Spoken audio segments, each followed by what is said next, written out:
کہ کلمہ شہادت دو تو اس کا جمع رہو، اس کا اب کیا اسٹیٹس ہے؟ خوشخبری جو ہے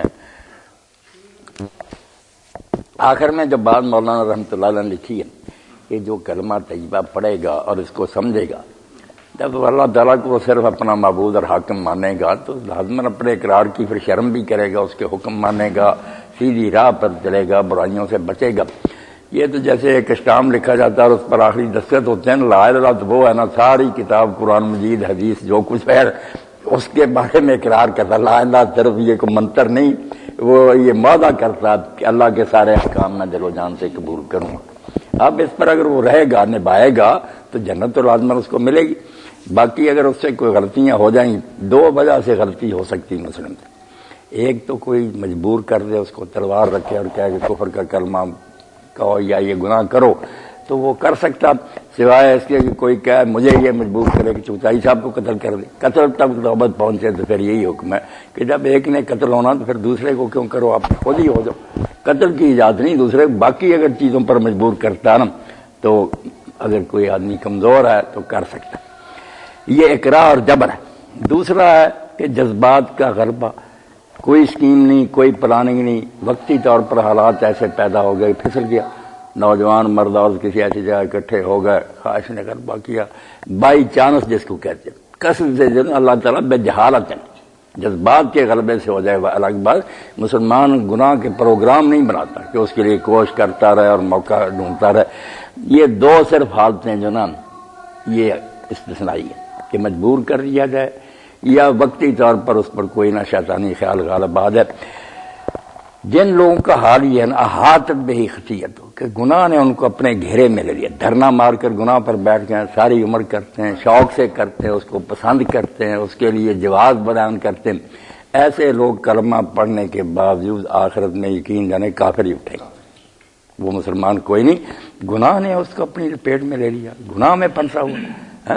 گندگی کے ڈھیر پر کوئی صاف ستھرا آدمی بیٹھتا، اگر کبھی داغ لگ گیا دھونے کی کوشش کرتا۔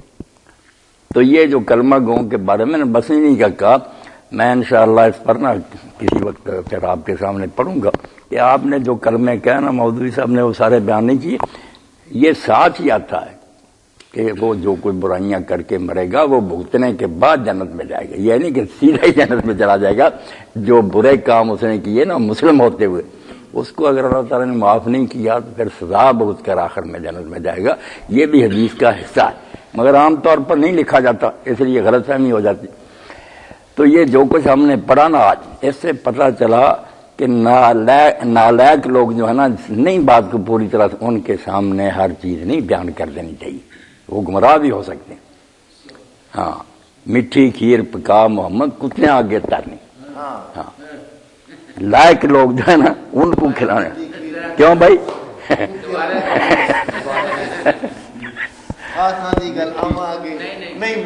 نہیں مناسب، خاصاں دی گل عام آگے نہیں مناسب کرنی، میٹھی کھیر پکا محمد کٹے آگے کرنی۔ نہیں، یہ آپ نے بڑی ہدایت فرمائی ہے کہ بات کرتے وقت سوچو کہ یہ لوگ اس کو صحیح اسپرٹ میں سمجھ لیں گے۔ آپ یقین جانیں امام ابن کثیر رحمۃ اللہ علیہ بدایہ والنہایہ میں لکھتے ہیں کہ یزید جو نامراد ہے اس کی بربادی کا سبب ایک حدیث ہی ہوئی کہ حضرت ابو ایوب انصاری اس غزوہ میں ساتھ تھے، ان کی موت کا وقت آیا، انہوں نے کہا میں نے یار ایک بات آج تک نہیں کہی، نبی علیہ السلام نے فرمایا تھا کہ جو آدمی اس حال میں مرانا کہ لا الہ الا اللہ پڑھتا اور شرک نہ کرتا وہ جنت میں جائے گا۔ یہ اس وقت پاس ہی تھا، امیر لشکر تھا۔ تو امام ابن کثیر کہتے ہیں اسی حدیث نے نا اس نامراد کو عقیدہ ارجاء کی طرف مائل کر دیا کہ جو آدمی جو چیز تیار کرتا رہے مسلمان کے لیے سب گناہ معاف۔ اسی لیے اس نے پھر مدینہ شریف کو تباہ کیا، بیت اللہ کو جلایا، حضرت حسین کو قتل کیا۔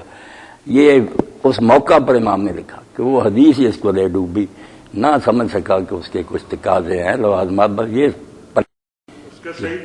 ہاں حضرت ابو ایوب کی یہی بات نہ پلے باندھ لی کہ بس میں اللہ کو مانتا ہوں، شرک نہیں کرتا۔ تو اس لیے کئی باتیں ایسی ہوتی ہیں جو تباہی کا سبب ہو جاتی۔ میٹھی کھیر بکا محمد کتے آگے تر۔ اللہ اکبر۔ حکیم صاحب